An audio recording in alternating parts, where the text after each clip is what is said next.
रुख करिए कि ज्યાં ગણપતિ ફાટસર શાળામાં વિદ્યાર્થીઓની મુશ્કેલી એટલા માટે વધી છે કારણ કે શાળામાં પૂરતા ઓરડા નથી અને બાળકો ટેન્ટમાં ભણવા માટે મજબૂર છે। 4 ઓરડાની અંદર 567 જેટલા વિદ્યાર્થીઓ અભ્યાસ કરવા મજબૂર છે। ગરમીનો તાપ છે અને છતાં પણ તેમને આ જ રીતે ટેન્ટમાં અભ્યાસ કરવો પડી રહ્યો છે। છેલ્લા 9 વર્ષથી 16 જેટલા ઓરડાની જરૂરિયાત છે અને તેની સામે માત્ર 4 ઓરડા જ બનાવાયા છે। તંત્ર નવું અને મોટું સંકુલ બનાવે તેવી વાલીઓની વારંવારની માંગ છે, પરંતુ એ માંગ પૂર્ણ નથી કરાય। હવે લોકસભા ચૂંટણી નજીક છે ત્યારે લોકોએ અહીં ચૂંટણી બહિષ્કારનો જ નિર્ણય કરી લીધો છે। તો કોંગ્રેસના નેતા નૌશાદ સોલંકી આપણી સાથે જોડાયા છે। નૌશાદભાઈ, આખરે આટલા વર્ષોથી માંગ હોય અને પૂર્ણ ન થાય તો આખરે આ સવાલ ખૂબ મજબૂતાઈથી ઉઠાવવામાં નથી આવ્યો કે પછી તંત્ર લાપરવાહ છે? આપ શું કહેશો? જો સમય ઉપર વિધાનસભાની અંદર પણ આ બાબતે ગુજરાતની અંદર સરકારી શાળાઓ કઈ રીતે ટેન્ટમાં ચાલે છે, કઈ રીતે જર્જરિત સ્કૂલોમાં ચાલે છે, એ બાબત અનેક વખત ઉજાગર થઈ ચૂકી છે। દુર્ભાગ્ય બાબત આપણું એ છે કે ભારતીય જનતા પાર્ટીના શાસનની અંદર વિપક્ષનો અવાજનો કોઈ રીતે એ લોકો એને ગણકારતા નથી। અનેક વખત આંદોલનો કરવામાં આવે, આવેદનપત્રો આપવામાં આવે, તેમ છતાં પણ કોઈ જ કાર્યવાહી થતી નથી।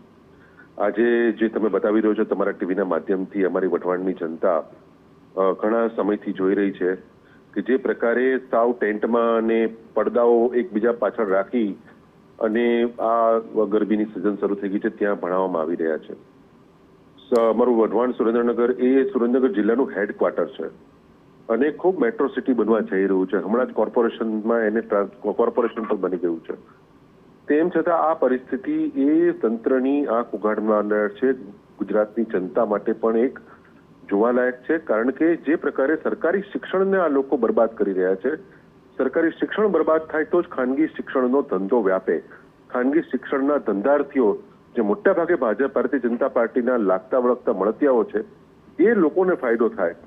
આમાં ગરીબ બાળકો જ ભણવા જવાના છે। કોઈ તમારા કે મારા કે કોઈના એવા કોઈ સુખી સંપન્ન પરિવારના બાળકો તમે ભણવા જવાના નથી। તો જે મોટી જનસંખ્યા છે જે ગરીબોની, એ ગરીબોના બાળકો આમાંથી કઈ રીતે કલેક્ટર કે ડીએસપી છતાં પણ નૌશાદભાઈ, હવે લોકો ચૂંટણીનો બહિષ્કાર કરવાની વાત કરી રહ્યા છે, ચીમકી ઉચ્ચારી રહ્યા, પણ શું ચૂંટણી બહિષ્કારથી આ સમસ્યાનો ઉકેલ આવી શકે ખરો? આ ઉકેલ આવે તે માટેના શું પ્રયત્નો હોવા જોઈએ?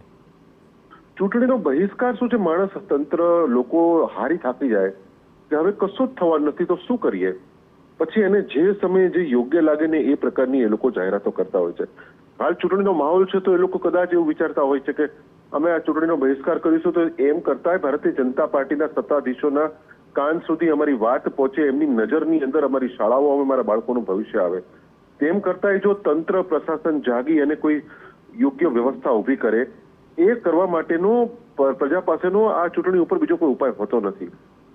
સામાન્ય રીતે જે પ્રકારે જોવો છો કે આજે આખા દેશને લાગી રહ્યું છે કે કોંગ્રેસ પાર્ટી છે એને લડવા માટે પણ સક્ષમ ન રાખતી, એના બધા જ એકાઉન્ટો ફ્રીઝ કરી દેવા, પાઈ માટેને મોહતાજ કરી દેવા, એ એક એડવર્ટાઇઝ ન કરી શકે, કોઈ પણ સંસાધનોનો ઉપયોગ ન કરી શકે અને કોંગ્રેસ પાર્ટી લડવા માટે પણ શક્ય એક સક્ષમ ન રહે, એ પ્રકારના જ્યારે પ્રયત્નો થતા હોય ત્યારે જનતા પાસે છેલ્લો આવો જ એક વિકલ્પ વધે છે કે અમે ચૂંટણીનો બહિષ્કાર કરીશું। ચલો, આભાર નૌશાદભાઈ। તો આખરે સીધો આરોપ લગાવી રહ્યા છે કે તંત્ર કામ નથી કરી રહ્યું અને આટલા 9 વર્ષોથી રજૂઆત કરવામાં આવી છે છતાં પણ કોઈ જ કામગીરી કરવામાં નથી આવી અને તેનું એ કારણ છે કે 16 ઓરડાની જરૂર છે, તેની સામે માત્ર 4 ઓરડાની અંદર બાળકો ભણવા મજબૂર છે।